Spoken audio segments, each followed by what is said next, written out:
Tayo po'y pinalad na makakaugnayan ang mismong alkalde ng Kauswagan, Lanao del Norte na si Mayor Romel Arnado. Pero bago yan, Mayor Arnado, good morning po muna. Johnny Bañez, live na po tayo sa DWIC, Aliw Channel 23. Good morning, June. Salamat sa pag-imbita mo sa akin ngayong umaga. Alright. Magandang balita po ito, mga kabalitan-kabalitaktakan, dahil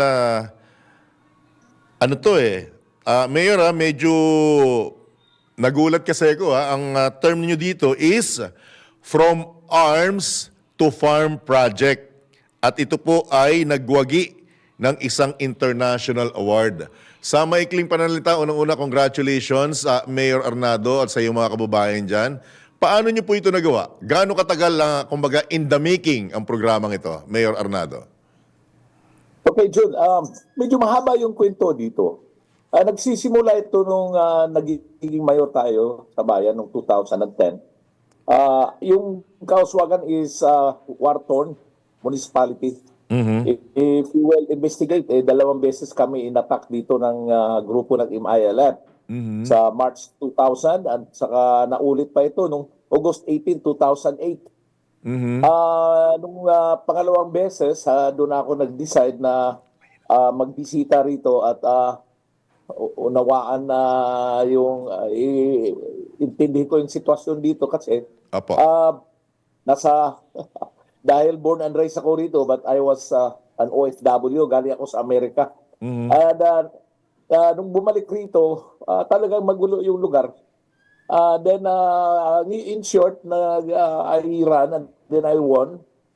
And pinalalim ko yung pag-iintindi kung bakit palaging naatake ang bayan. Alright. And along with an NGO, kasama ko rin ang Ateneo group, no?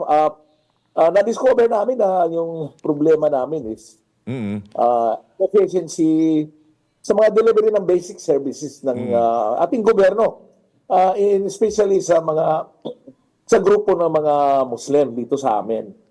Okay. Kaya nung nandito tayo with a partnership with an NGO, not with the government, medyo gumanda yung implementation ng mga programa that I chose, no? Alright. And in the process, after 2 years in the sa mayor, Apo. nakabuo kami ng From Arms to Farms na program. Apo. Mayor, apo, pasensya na.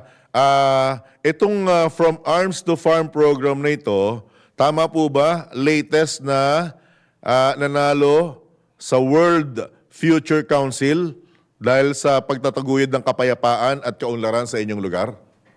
That's correct. Noong November 28, pumunta tayo sa Geneva, Switzerland to receive the award. Nanalo po tayo among 32 countries with 39 entries.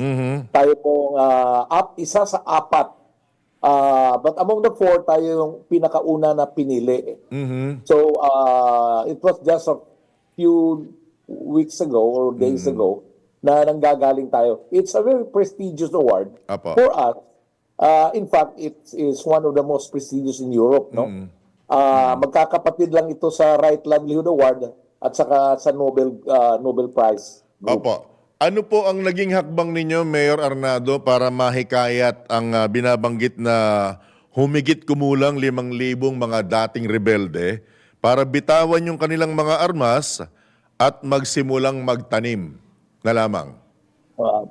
Yung sincerity lang natin sa pagtulong sa grupo ng mga Muslim. Apo. If we promise, we fulfill. But hindi naman tayo nagpa-promise ng mga malalaking bagay.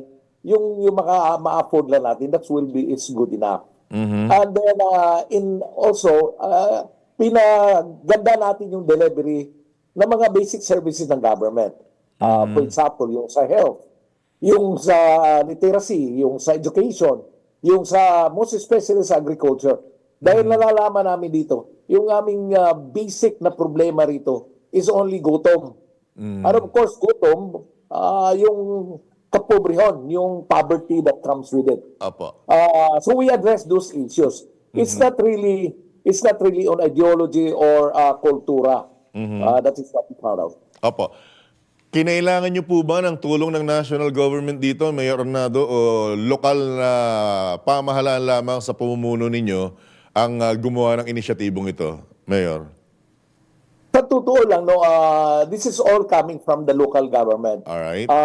But of course, kailangan natin ng tulong ng national government. Along the way, nung na-implement namin ito, we partner with the Department of Agriculture, sa ating Department of Health, sa ating Department of Education, of course, kasi yung aming mga programa is kailangan natin, kung i-enhance natin, it has to be partner with the government, of course. But yung pagsisimula nito, galing lang lokal. Alright. Naniniwala po ba kayo, Mayor Arnado, na kung nagawa dyan sa inyong dating magulong lugar sa Kauswagan, kaya pong gawin, hindi lamang sa buong Mindanao, kundi sa buong Pilipinas, Mayor? Kaya. Ito ay very replicable. Hindi naman ito rocket science. This is just a creation of common sense. Kailangan lang natin serious ng pagtataguyod ng mga benepisyo ng mga tao, ng ating mga constituents na we are entitled to. It's not only replicable dito sa Pilipinas, but it is also around the world. Marami tayong similar na problema. Noong 2016, nanalo din itong programa nito sa United Nations UCLG Pioneering Program on Local Peace Initiative. Doon sa Bogota, Colombia. Tayo naging champion. Apo. At after that, naimbita tayo sa mga iba-ibang bansa like Spain, mainland China, the Netherlands, at naimbita rin tayo pero hindi natin napuntahan yung Mongolia, Guatemala, Brazil at iba pa.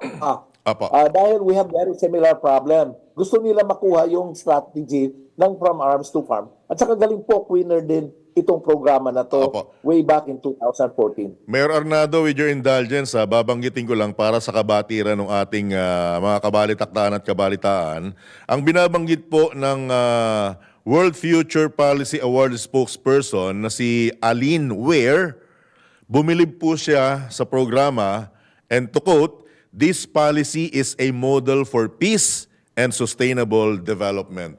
Ibig sabihin, hindi lamang po pang Pilipinas, kundi pang buong mundo na nangangailangan ng ganitong klase ng hakbang. Ang naging modelo ay ito pong programa ninyong From Arms to Farms.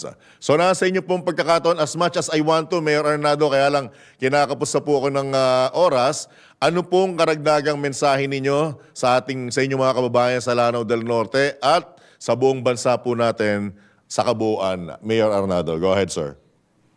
Kailangan natin hindi pagpatuloy ang pagsisimula ng totoong panggoberno, yung real good governance natin.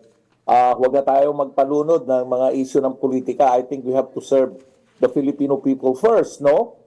Dahil marami problema ang ating bayan, ang ating mundo particularly.